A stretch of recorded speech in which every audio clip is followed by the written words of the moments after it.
The overlooked prisoner. A man arrives at a maximum security facility, stripped of everything except his determination. Everyone assumes they know his story, another inmate destined to fade into the system's machinery. But what happens when someone refuses to become invisible? Get ready for a story that will challenge everything you think you know about human potential behind bars. If you're drawn to tales of unexpected transformation, stay with us. This journey promises revelations that will reshape your understanding of strength itself. Officer Marcus Webb had worked Cell Block D for 17 years, long enough that inmates blurred into categories rather than individuals. The new arrival, designated Inmate 47,239, fit perfectly into Marcus's mental filing system. Mid-40s, quiet demeanor, nonviolent offense. Nothing remarkable. Nothing requiring attention beyond routine supervision. Marcus moved through his evening rounds with practiced efficiency, his flashlight beams sweeping across cell after cell. Inmate 47,239, whose actual name was Daniel Carver, received the same 3-second glance as everyone else. The man sat on his bunk, back straight, hands resting on his knees. Meditating, perhaps. Marcus didn't care enough to wonder. The prison operated on predictable rhythms. Breakfast at 6, yard time at 9, lunch at noon. The schedule imposed order on chaos, transformed dangerous men into manageable units. Marcus appreciated this structure. It meant fewer surprises, fewer confrontations requiring intervention. Daniel Carver understood these rhythms too, but interpreted them differently. Where others saw confinement, he recognized opportunity. The concrete walls that imprisoned his body could not touch his mind. Each morning, he rose before the wake-up bell, using those stolen minutes for purposes Marcus couldn't imagine. 3 weeks passed. Marcus continued his rounds, his attention focused on known troublemakers. Rodriguez in Cell 12 had connections to external gangs. Thompson in Cell 8 possessed a volatile temper requiring careful monitoring. Carver remained background noise, consistently unremarkable. The other inmates noticed what Marcus missed. Daniel never participated in the usual posturing, never joined the complex social hierarchies that governed prison life. He moved through the facility with unusual grace, his presence somehow both unobtrusive and undeniable. Some prisoners interpreted his silence as weakness. Others, more observant, recognized something different, a quality they couldn't quite articulate. Marcus's colleague, Officer Janet Rodriguez, mentioned it during their shift change. "That new guy in Cell 19, you notice anything unusual?" Marcus shrugged. "Quiet. Keeps to himself. Perfect inmate. Maybe too perfect," Janet replied.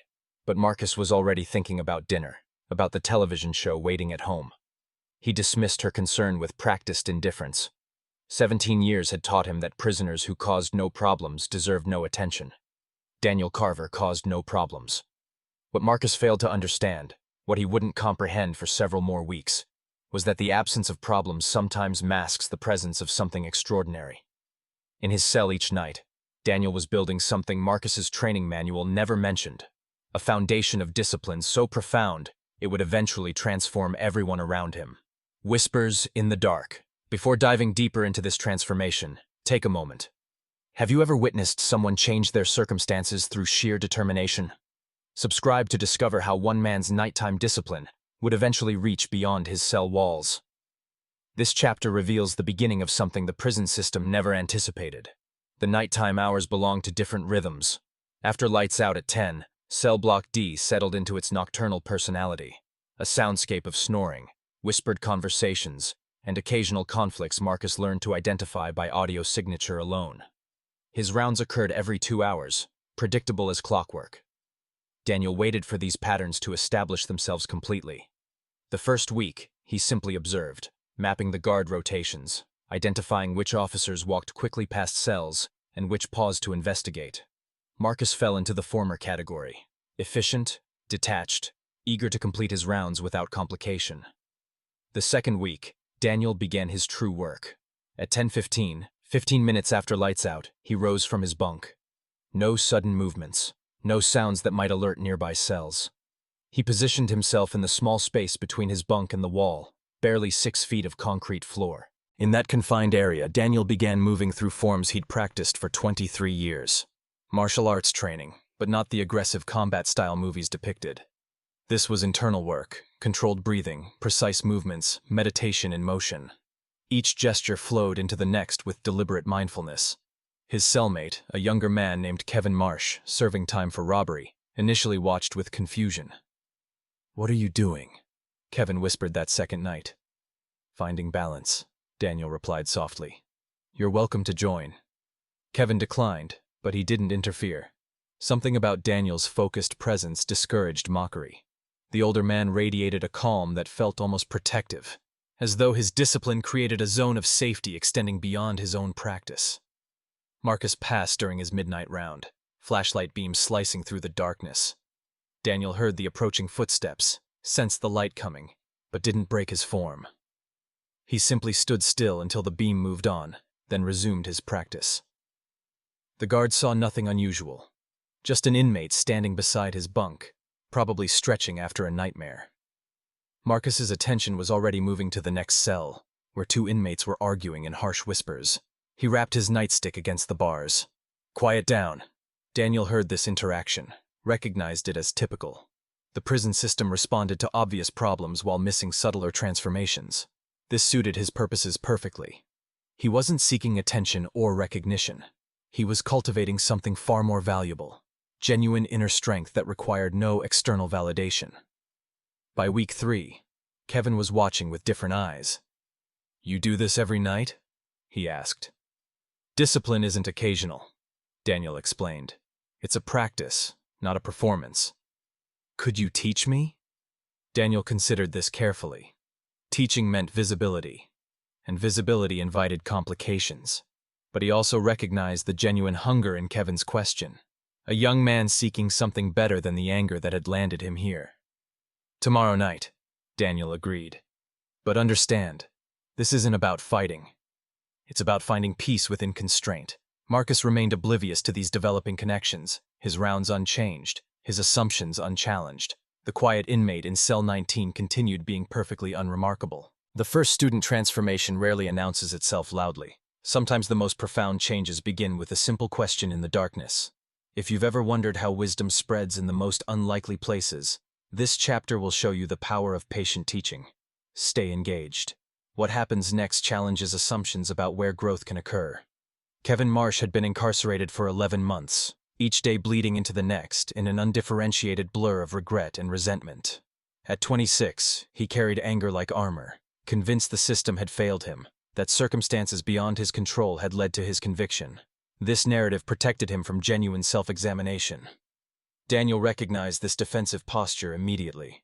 He'd encountered similar attitudes countless times during his years teaching martial arts in the outside world.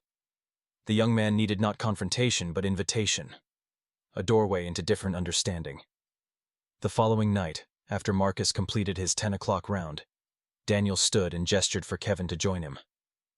"First lesson, breath. Everything begins with breath."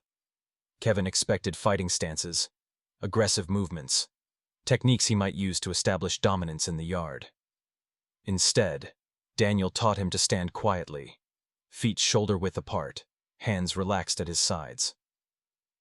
Breathe in through your nose, count to 4. Hold for 4. Exhale through your mouth, count to 4. Hold empty for 4. "That's it?"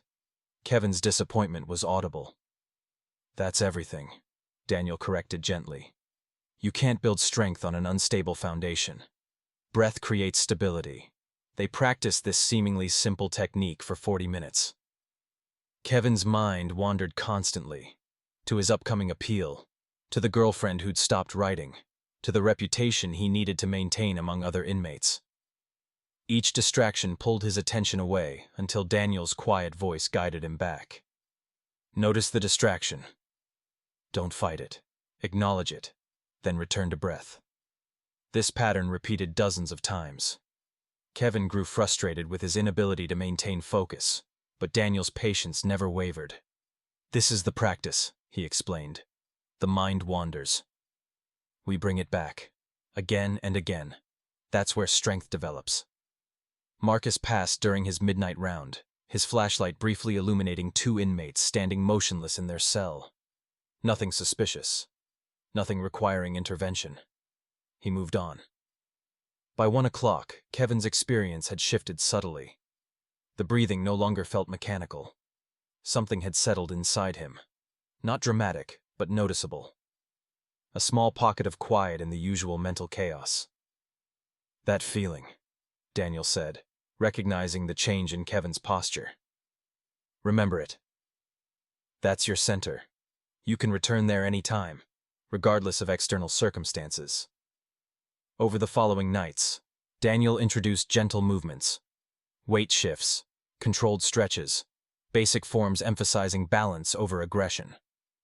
Kevin attacked these lessons with typical impatience, wanting to progress faster, to master techniques immediately. Mastery isn't destination, Daniel reminded him. It's a direction we travel lifelong. The goal isn't perfection, but consistent practice. Other inmates began noticing changes in Kevin's behavior. The volatile edge that had characterized his first month softened gradually. He stopped participating in the constant verbal sparring that filled the common areas. When provoked, he paused before responding, a brief hesitation that prevented escalation. Marcus noticed nothing. His attention remained focused on obvious troublemakers, on the prisoners whose behavior demanded intervention. The subtle transformation occurring in cell 19 existed below his perceptual threshold. But the inmates noticed. And slowly, carefully, others began asking questions. Ripples of curiosity. Have you ever watched one person's transformation inspire others to seek their own change? This chapter explores how discipline becomes contagious, how quiet example speaks louder than any words. What unfolds next demonstrates the unexpected power of authentic practice in a place designed to contain rather than cultivate. The prison yard operated according to unwritten rules, more powerful than official regulations. Invisible boundaries divided territory among competing factions. New inmates learned quickly which areas to avoid, which groups demanded respect or tribute, which conflicts to ignore for self-preservation. Daniel navigated this complex social geography with remarkable skill. He didn't align with any faction, yet no group treated him as threat or target. His presence seemed somehow neutral, not weak, but outside the usual power dynamics. This unusual status intrigued certain observers. Marcus watched the yard from his tower position, binoculars ready for signs of trouble. Rodriguez had been right about Daniel Carver being unusual, but Marcus still couldn't identify anything concrete. The man simply stood near the fence, performing what appeared to be slow, deliberate stretches. Nothing prohibited by regulations, nothing worth noting in the daily report. Below, 3 inmates approached Daniel with varying degrees of caution. The first, a muscular man named Jerome Williams serving 15 years for armed robbery, had watched Kevin's transformation with calculating interest. Jerome controlled significant influence in Cell Block D through carefully maintained reputation for violence. Yet he approached Daniel with unexpected humility. "I've been watching you," Jerome said directly. "Watching what you're teaching the kid." Daniel acknowledged this with a slight nod, continuing his form without interruption. "And what do you see?" "Someone who's not afraid." Jerome crossed his arms. "That's rare here. Usually comes from stupidity or genuine danger. You don't strike me as stupid." "Fear and courage aren't opposites," Daniel replied, transitioning smoothly to the next position. "They coexist. The question is which one guides your choices." This response surprised Jerome. He'd expected deflection or false modesty, not philosophical engagement. "Kevin doesn't flinch anymore when Thompson gets in his face." "That's your doing." "Kevin is finding his own center. I'm simply providing guidance." The second inmate, Miguel Santos, spoke up. "Could you teach others? I mean, if someone wanted to learn?" Daniel completed his form before answering, returning to neutral stance. He studied the 3 men carefully. Miguel seemed genuinely interested, his question free of ulterior motive. The third man, whose name Daniel didn't know, watched with predatory assessment, likely calculating whether these skills could enhance his position in the yard's hierarchy. "I teach principles, not techniques," Daniel said finally. "What you learn might not serve the purposes you imagine." "Meaning what?" Jerome challenged. "Meaning true discipline often requires releasing aggression, not refining it. It demands honesty about your weaknesses, not showcasing your strengths. Many people claim they want strength. Fewer want the vulnerability required to develop it. Marcus's attention had shifted to a confrontation near the basketball courts. He missed this entire interaction, the seeds being planted below his sight line. That night, Daniel discussed this development with Kevin. Others are going to start asking questions. This will bring attention. Kevin had been thinking the same thing. Is that dangerous? Depends on our approach. If we create exclusive groups, that invites conflict. But if we offer open practice, available to anyone who genuinely wants to learn, we might navigate the social dynamics successfully. You'd teach Thompson? The guy who threatened me last month? Daniel smiled slightly. Especially Thompson. Angry people need this work most urgently. The question is whether they're ready to do it. They decided to establish open practice during evening free time in the common area, making their work visible rather than hidden. This transparency might protect them from accusations of forming secret alliances or gangs. Marcus walked past during his rounds, seeing nothing worth his attention. The common ground transformation accelerates when private practice becomes public invitation. If you're following this journey closely, you're about to witness how vulnerability becomes strength, how openness defies expectation. Subscribe to ensure you don't miss how this unconventional approach challenges everything the prison system assumes about human nature. The common area of Cell Block D served multiple purposes: television viewing, card games, tense negotiations between competing factions. It was public space governed by careful unspoken protocols. Claiming territory here meant navigating complex social currents that could erupt into violence without warning. When Daniel and Kevin entered the common area that evening and began their practice in plain sight, multiple conversations stopped. Every inmate recognized the boldness of this move. Using shared space for unusual activity invited challenge, demanded response from those who controlled the area's social dynamics. Marcus stood near the entrance, theoretically supervising but actually reading a worn paperback novel. He glanced up briefly, noted two inmates doing stretches, returned to his book. Officer Janet Rodriguez might have investigated further, but she was stationed in a different cell block tonight. Daniel had chosen the timing deliberately, 7:30 after dinner when the common area held its largest crowd. Maximum visibility, maximum risk, but also maximum opportunity to establish this practice as normal rather than suspicious. Jerome Williams sat at a table nearby, playing cards with three others. He watched Daniel and Kevin with hooded eyes, assessing. The older man's calm seemed unshakable, even under obvious scrutiny. Kevin showed more tension, his movements slightly stiff with awareness of being observed. Breathe, Daniel reminded him quietly. External attention doesn't change the internal work. Find your center. They continued for 20 minutes. Some inmates lost interest and returned to previous activities. Others kept watching, including Miguel Santos, who stood near the television with obvious fascination. And Thompson, the volatile inmate Kevin had mentioned, watched with barely contained hostility. Thompson approached as Daniel and Kevin concluded their practice. He was a large man with a shaved head and scarred knuckles, serving 12 years for aggravated assault. His reputation protected him and isolated him simultaneously. You think you're special?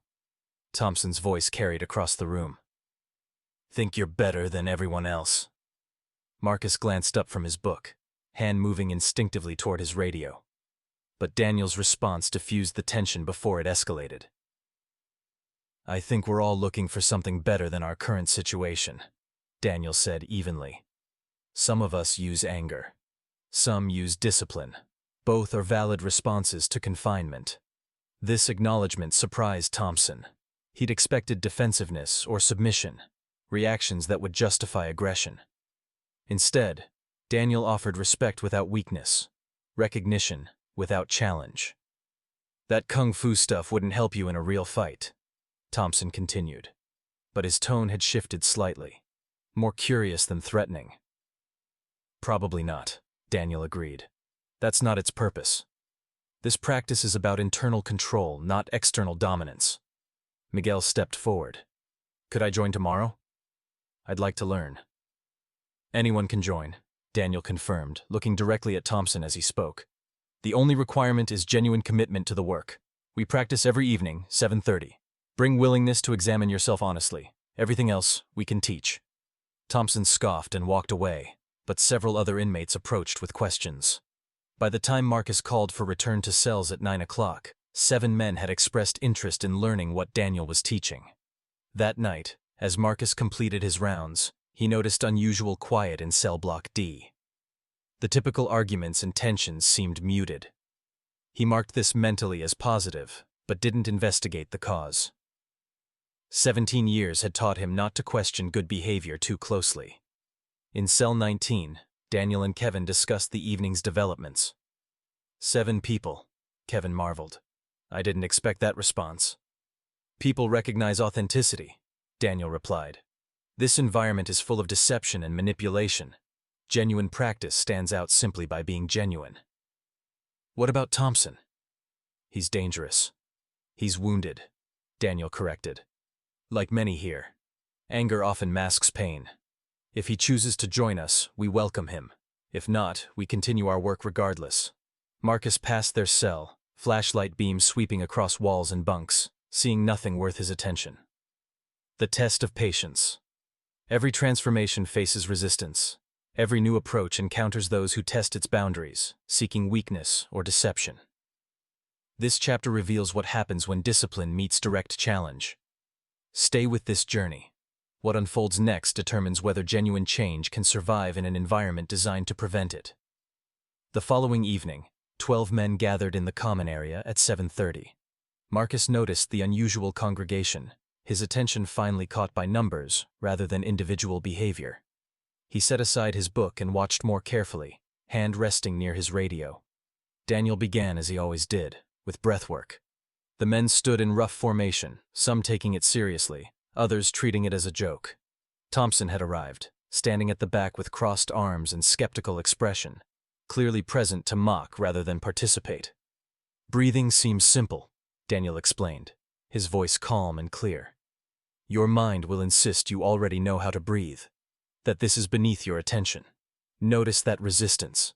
That voice is your ego protecting you from vulnerability.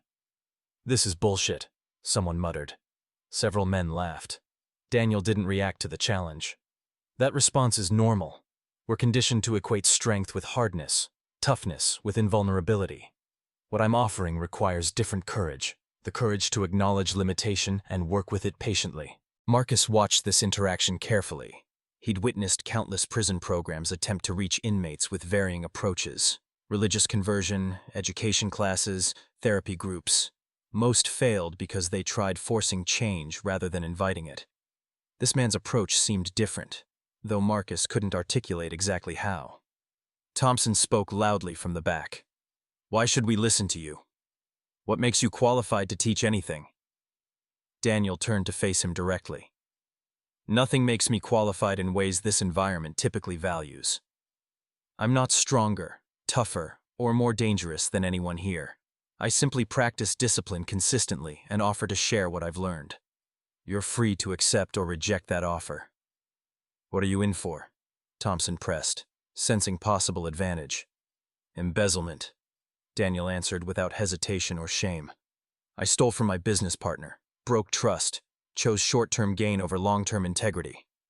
I'm here because I failed to practice the principles I'm now teaching. That failure taught me their value. This honesty struck deeper than deflection would have. The room quieted. Most inmates constructed elaborate justifications for their crimes, maintained innocence despite evidence, or blamed external circumstances. Daniel's straightforward acceptance of responsibility was unusual enough to command attention. Marcus found himself leaning forward slightly, more engaged than he'd been during any prison program in years. Daniel continued teaching, moving from breath work to basic stances. Some participants remained skeptical, but followed instructions. Others, including Miguel and Kevin, practiced with genuine focus. Thompson stood unmoving for 15 minutes, then suddenly joined the group without comment or explanation. The practice session lasted 1 hour. Daniel taught fundamental principles, balance, breath, awareness of body position. Nothing flashy or impressive, just patient instruction in foundational elements most participants found surprisingly challenging.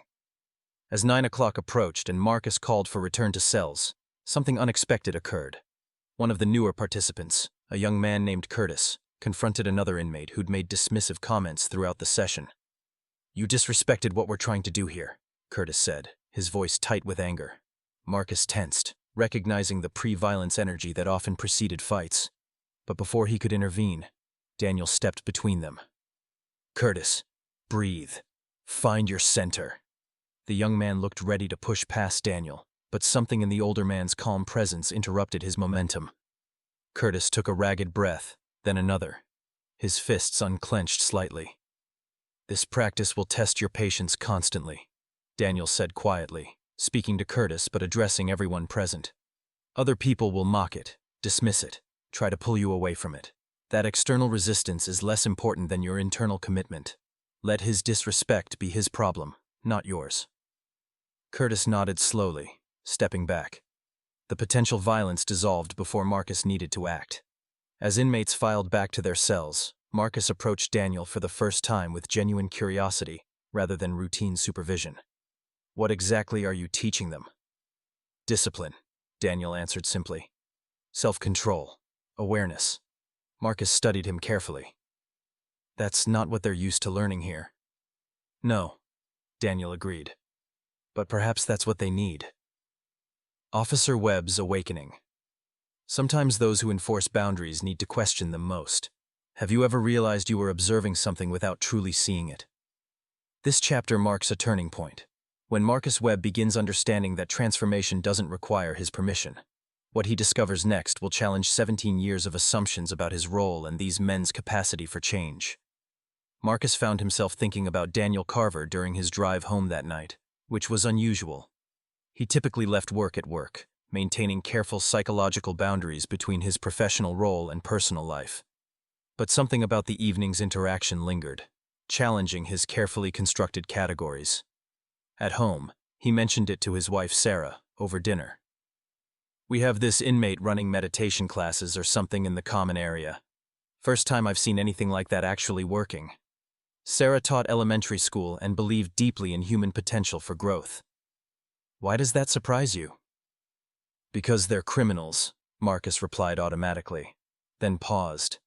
That answer felt inadequate suddenly, too simple for complex reality. "I mean, most programs fail. People talk about change but don't actually do the work. Maybe this one's different." Maybe he's different. Marcus contemplated this possibility. 17 years of corrections work had trained him to see inmates as fundamentally unchangeable. Rehabilitation was theoretical concept, not practical reality. But he'd watched Daniel dissolve a potential fight through nothing but calm presence.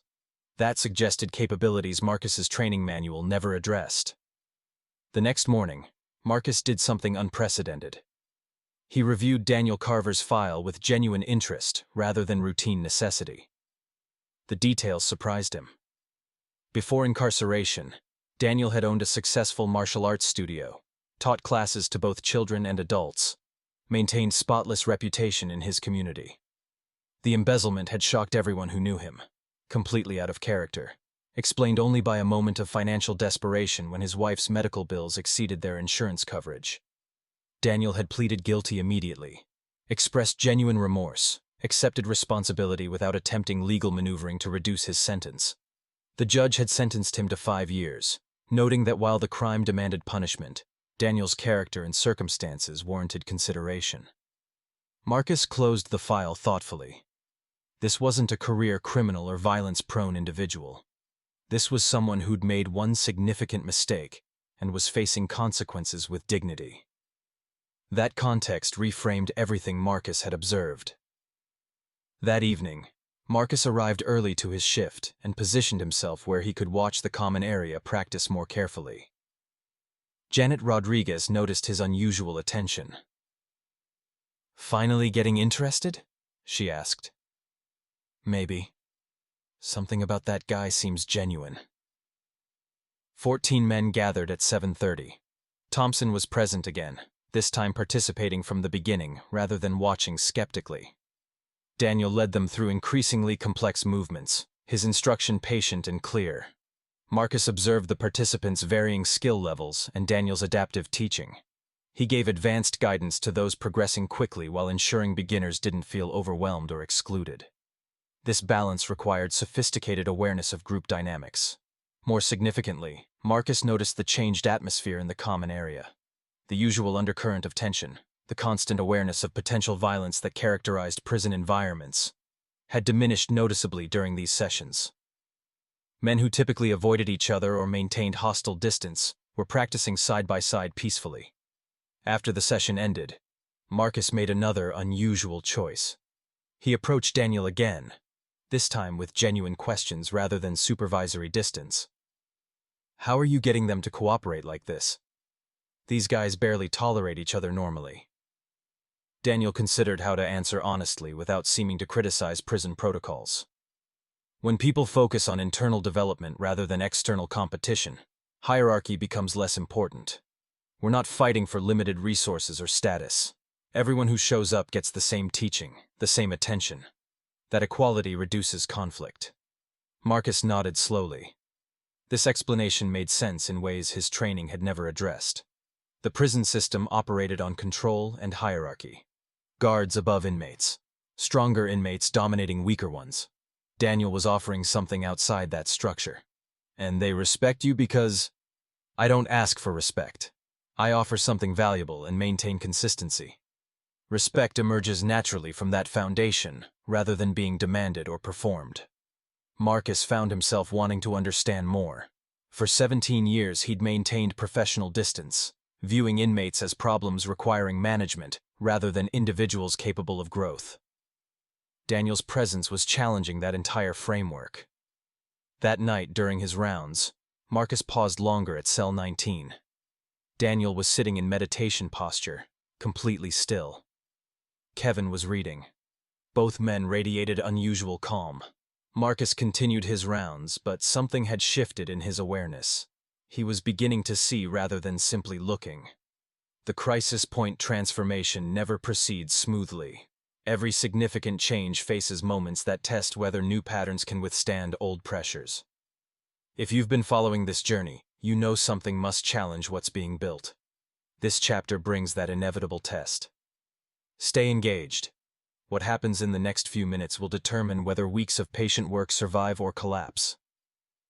The crisis arrived during the third week of open practice sessions, emerging from a source Marcus should have anticipated but hadn't. Cell Block D housed multiple informal power structures. Jerome Williams controlled significant influence through careful reputation management and strategic alliances. But he wasn't the only authority. A prisoner named Marcus Denton, no relation to Officer Webb, ran different operations from a different section of the block. Denton had been watching Daniel's growing influence with increasing concern. In prison economics, influence was currency more valuable than commissary items or contraband. Anyone who commanded attention threatened existing power structures. Denton decided that Daniel's expanding group required response before it undermined established hierarchies. The confrontation happened during yard time. Marcus Webb was stationed in the tower, his attention divided between multiple areas. He didn't notice when Denton and 3 associates approached Daniel near the fence where he typically practiced. "We need to talk about your little club," Denton said, his tone carrying subtle threat. Daniel had been expecting this conversation eventually. "We're not a club. It's open practice. Anyone can join, including you." "That's the problem.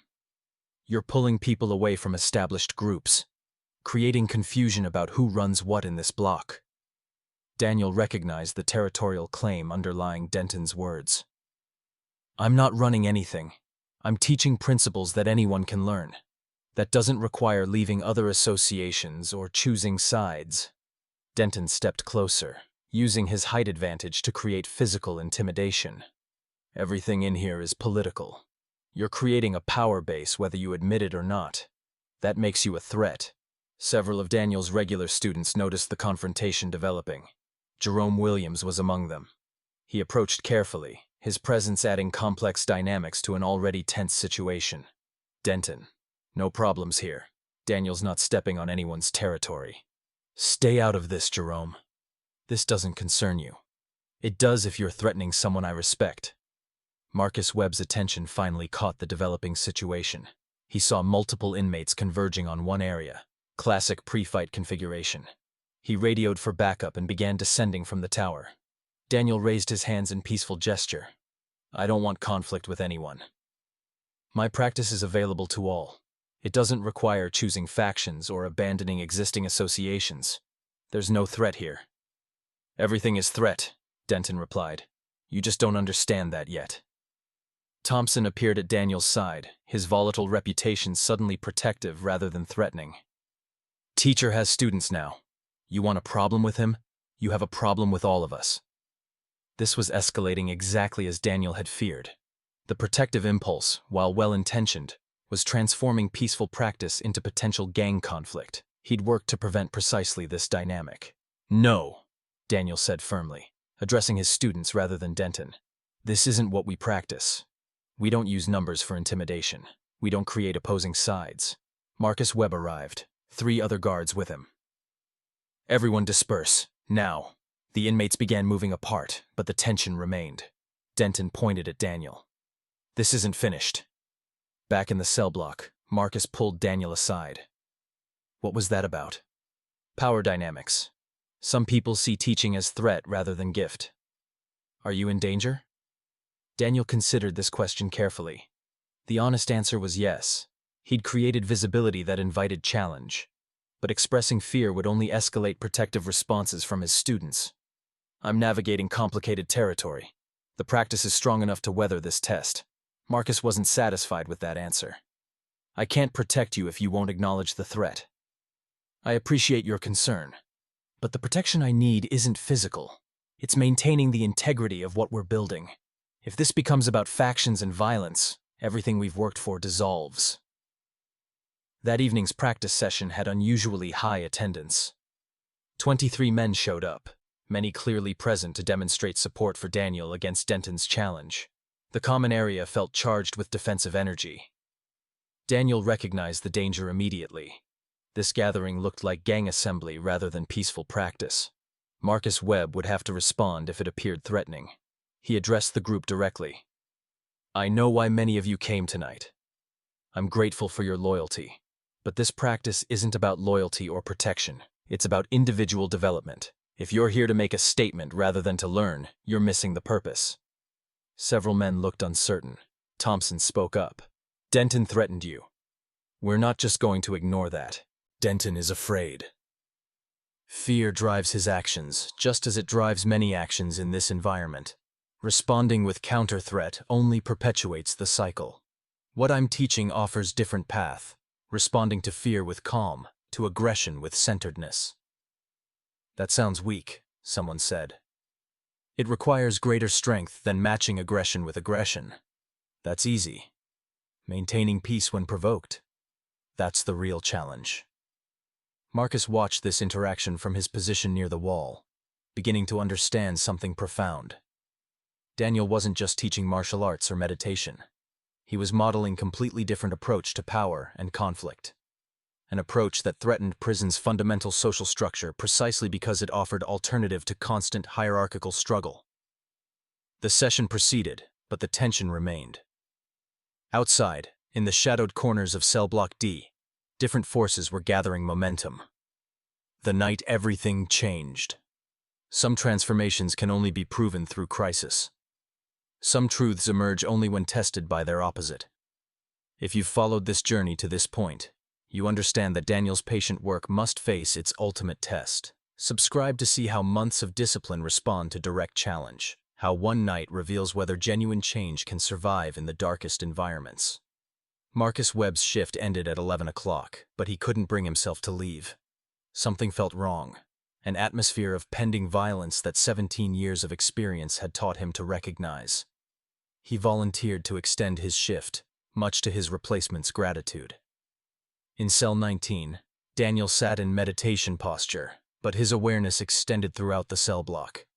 He'd felt the shifting energy all evening, recognized the signs of planned action. Denton wasn't finished. The earlier confrontation had been warning, not conclusion. At 1:15 in the morning, during the quietest period of night rotation, Denton made his move. He'd carefully studied the guard patterns, identified the 40-minute window when only one officer patrolled the entire cell block. That officer tonight was a young rookie named Patterson who could be easily distracted. Denton's associate created a medical emergency. Nothing serious, just convincing enough to pull Patterson to the far end of the cell block. That left cell 19 temporarily unobserved. Denton approached with 2 others. Their intention wasn't murder.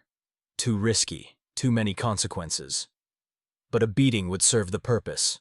Demonstrate that Daniel's peaceful principles couldn't protect him. Show other inmates that traditional power structures remain dominant. Daniel heard them coming, recognized footsteps attempting stealth. He rose from his bunk quietly, positioning himself in the small open space of his cell. Kevin woke, immediately sensing danger. "Stay down," Daniel whispered. "Don't get involved." Marcus Webb was in the guard station reviewing reports when instinct made him check the security monitors. He saw Patterson at the far end of cell block D, distracted. He saw 3 inmates moving with purpose towards cell 19. His heart rate spiked as he grabbed his radio and ran. Denton reached the cell first. "Come on out, teacher. Time for a lesson about reality." Daniel stepped to the bars but didn't exit. "This proves nothing. Violence doesn't demonstrate strength, only fear." Big words for someone about to get hurt. Marcus was sprinting down the corridor, but he was still 30 seconds away, too far to prevent what was about to happen. Then Jerome Williams appeared from a perpendicular corridor, moving fast. Behind him came Thompson, Miguel, and 4 others, students who'd been watching, waiting, ready to respond if needed. "Step away from that cell," Jerome commanded, his voice carrying absolute authority. Denton turned, assessing numbers. He was outnumbered 3-1. The situation had shifted from quick attack to potential riot. He'd miscalculated badly. Marcus arrived, other guards behind him. "Everyone freeze! Back to your cells now!" For several seconds, the entire cell block balanced on edge of violence. Guards on one side, Denton's group outnumbered, Jerome's group protective but waiting for Daniel's signal. Everything depended on the next few moments. Daniel spoke clearly, addressing Jerome and his students rather than the guards. "This is not our way. We don't use numbers for intimidation. We don't create opposing forces. Everyone returned to cells peacefully." "But they came to hurt you," Thompson protested. "And they failed. Not because we matched violence with violence, but because the community we've built together created different outcome. That's the victory. Now go peacefully." Marcus watched in astonishment as the students actually obeyed. They dispersed without argument, returning to their cells despite obvious adrenaline and defensive energy. This level of voluntary cooperation was unprecedented in his experience. Denton and his associates were escorted to segregation for investigation. As Marcus processed paperwork later, he found himself reconsidering everything he understood about prison dynamics and human potential. At 3 a.m, he paused at cell 19 during his rounds. Daniel was sitting in meditation posture again, as though nothing had happened. Marcus broke protocol, speaking directly to an inmate outside official interaction. "That could have been a riot. You prevented it." Daniel opened his eyes. "The practice prevented it. Those men acted from principles they've been developing, not because I commanded them. I've never seen anything like that in 17 years. Because the system doesn't expect it, doesn't create space for it. But people are capable of remarkable growth when given genuine opportunity and consistent guidance." Marcus stood silently for a long moment, processing implications that would continue challenging him for months to come. Finally, he nodded and continued his rounds. In that cell, under the harsh fluorescent lights of institutional confinement, something profound had been proven. Genuine discipline, patiently cultivated, could transform not just individuals, but entire communities, even in environments designed to prevent exactly that transformation. The revelation. Every journey leads to understanding, every patient effort toward revelation. This final chapter brings us to the moment Marcus Webb finally sees what had been developing in plain sight for months. If you've followed this story from beginning to end, you know that transformation was never about martial arts or meditation. It was about recognizing human potential in the most unlikely places. Thank you for staying with this journey. What Marcus discovers now changes everything. 3 months after the near riot, Cell Block D had become unrecognizable from Marcus Webb's earlier experience. Violence had decreased 47%. Disciplinary incidents had dropped 32%. Most significantly, the atmosphere had transformed from constant tension to something approaching community. Marcus couldn't deny the evidence any longer. Daniel Carver's influence had fundamentally altered the social dynamics of an entire prison block. What had seemed impossible, what Marcus's training insisted was impossible, had occurred through nothing but patient, consistent practice. The warden noticed. During a routine review meeting, she pulled Marcus aside. "Whatever's happening in cell block D, continue it. We're considering implementing similar programs in other blocks."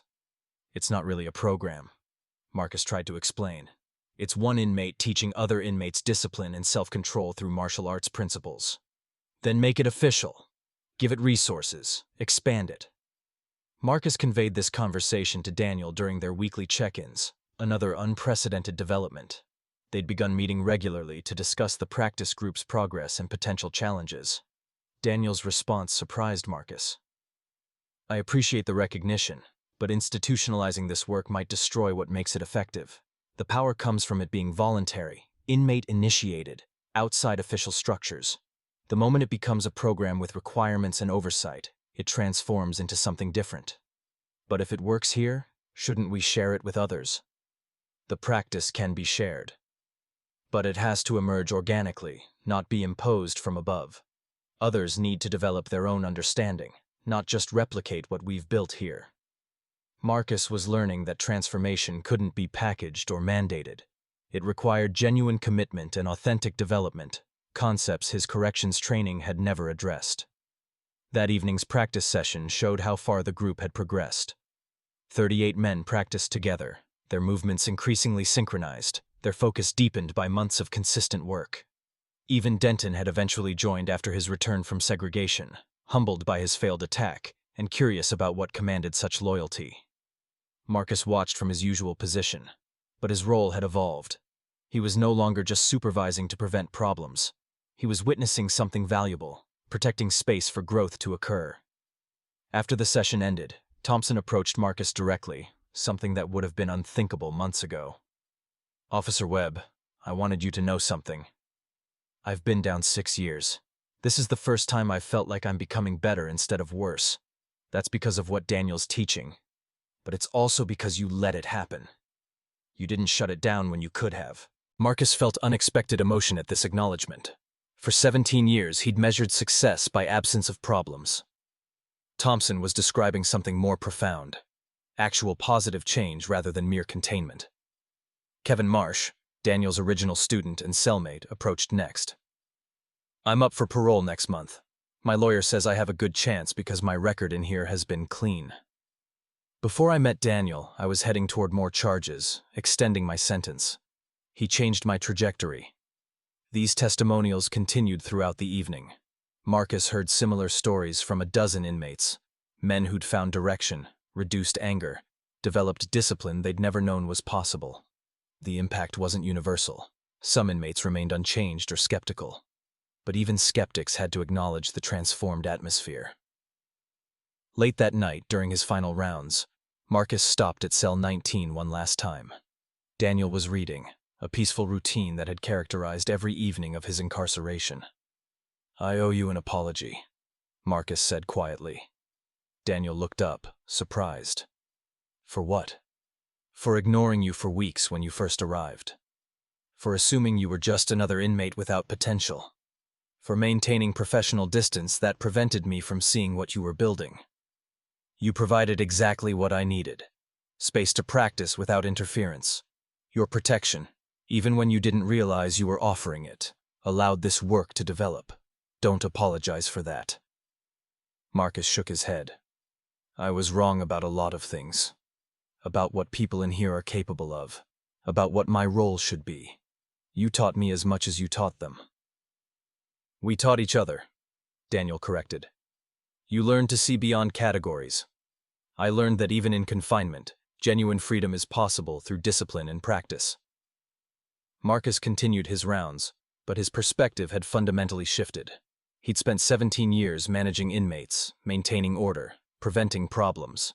Daniel had shown him that correctional work could aim higher, toward actual rehabilitation, genuine growth, authentic transformation. 3 weeks later, Daniel Carver was released after serving 4 years of his 5-year sentence, his early release granted for exceptional conduct and positive influence. The practice group continued without him, now led by Jerome Williams and Kevin Marsh, both committed to maintaining what they'd learned. Marcus attended Daniel's release processing, another break from normal protocol. As Daniel walked toward freedom, he turned back to say goodbye. "Thank you for protecting what we built," Daniel said. "Thank you for building something worth protecting," Marcus replied. As Daniel departed, Marcus returned to cell block D with renewed purpose. He finally understood what he'd missed for 17 years, that every person contained potential for growth and transformation, regardless of circumstances. That genuine change required patience, consistency, and belief in human capacity that extended beyond institutional categories. That evening, he watched the practice session with different eyes, seeing not inmates performing movements, but human beings cultivating discipline, discovering strength, building community in the most unlikely place. And he understood, finally, that he'd witnessed something extraordinary. Proof that even in environments designed to confine and control, the human spirit could not be contained.